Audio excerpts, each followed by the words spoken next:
할렐루야, 안녕하세요. 저번 시간 민수기 4장에서는 하나님께서 성막의 이동과 관련하여서 레위 지파의 세 자손들, 곧 고핫, 게르손, 무라리 자손이 담당할 직무를 구체적으로 알려주셨습니다.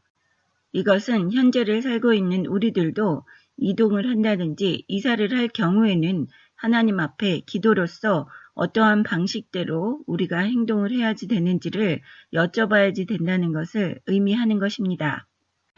민수기 5장 1절 여호와께서 모세에게 말씀하여 이르시되 이스라엘 자손에게 명령하여 모든 나병 환자와 유출증이 있는 자와 주검으로 부정하게 된 자를 다 진영 밖으로 내보내되 남녀를 막론하고 다 진영 밖으로 내보내어 그들이 진영을 더럽히게 하지 말라.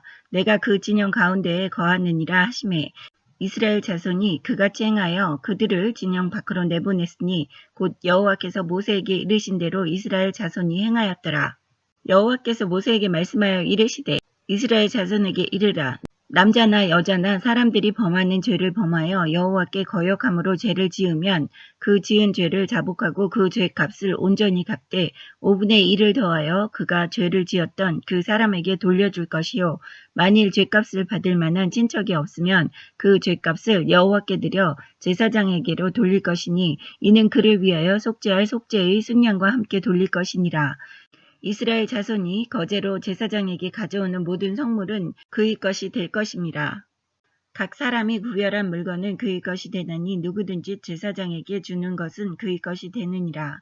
여호와께서 모세에게 말씀하여 이르시되 이스라엘 자손에게 말하라. 그들에게 이르라. 만일 어떤 사람이 아내가 탈선하여 남편에게 시누를 저버렸고 한 남자가 그 여자와 동침하였으나 그의 남편의 눈에 숨겨 드러나지 아니하였고 그 여자의 더러워진 일에 증인도 없고 그가 잡히지도 아니하였어도 그 남편이 의심이 생겨 그 아내를 의심하였는데 그의 아내가 더럽혀졌거나 또는 그 남편이 의심이 생겨 그 아내를 의심하였으나 그 아내가 더럽혀지지 아니하였든지 그의 아내를 데리고 제사장에게로 가서 그를 위하여 보리 가루 10분의 1 에바를 헌물로 드리되 그것에 기름을 붓지 말고 유황도 두지 말라. 이는 의심의 소재요 죄악을 기억나게 하는 기억의 소재라.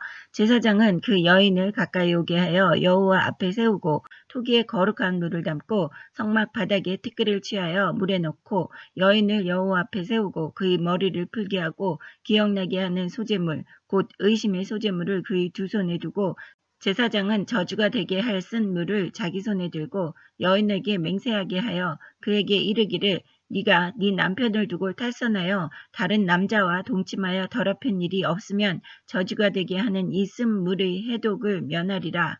그러나 네가 네 남편을 두고 탈선하여 몸을 더럽혀서 네 남편 아닌 사람과 동침하였으면 제사장이 그 여인에게 저주의 맹세를 하게 하고 그 여인에게 말할지니라. 여호와께서 네 넓적다리가 마르고 네 배가 부어서 네가 네 백성 중에 저주거리 맹세거리가 되게 하실지라. 이 저주가 되게 하는 이 물이 네 창자에 들어가서 네 배를 붓게 하고 네 넓적다리를 마르게 하리라 할 것이요 여인은 아멘 아멘 할지니라. 제사장이 저주의 말을 두루마리에 싸서 그 글자를 그 쓴물에 빨아넣고 여인에게 그 저주가 되게 하는 쓴물을 마시게 할지니 그 저주가 되게 하는 물이 그의 속에 들어가서 쓰리라. 제사장이 먼저 그 여인의 손에서 의심의 소재물을 취하여 그 소재물을 여호와 앞에 흔들고 제단으로 가지고 가서 제사장은 그 소재물 중에서 한 움큼을 취하여 그 여자에게 기억나게 하는 소재물로 제단 위에 불사르고 그 후에 여인에게 그 물을 마시게 할지라. 그 물을 마시게 한 후에 만일 여인이 몸을 더럽혀서 그 남편에게 범죄하였으면 그 저주가 되게 하는 물이 그의 속에 들어가서 쓰게 되어 그의 배가 부으며 그의 넓적다리가 마르리니 이 여인이 그 백성 중에 저주거리가 될 것이니라. 그러나 여인이 더럽힌 일이 없고 정결하면 해를 받지 않고 임신하리라.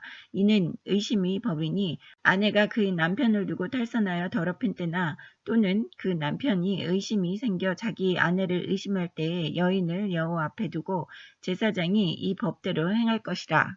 남편은 무죄할 것이요 여인은 죄가 있으면 당하리라. 민수기 5장 1절부터 10절까지는 백성 중에서 부정한 자를 추방하라고 하신 하나님의 명령과 정당한 배상을 통해서 이웃에게 범죄한 죄악을 철저히 제거하라는 명령이십니다. 이 거룩한 하나님께서 함께 계심으로 백성 또한 정결하고 거룩해야지 된다는 의미를 부여하고 계십니다. 11절부터 31절까지는 간음죄와 그에 따른 의심을 하나님의 공의로우신 판결에 맡김으로써 선택된 이스라엘 백성이 평화롭고 성결한 삶을 유지하기 위한 명령이십니다. 당시 간음은 가장 큰 죄로 묘사되었습니다. 또한 하나님께서는 가정을 중요시 여기셨기 때문에 간음을 허락하시지 않았습니다. 지금 현재를 살고 있는 우리들에게도 하나님께서 하시는 말씀이십니다. 다음 시간에 민수기 6장 공부하겠습니다. 감사합니다. 할렐루야.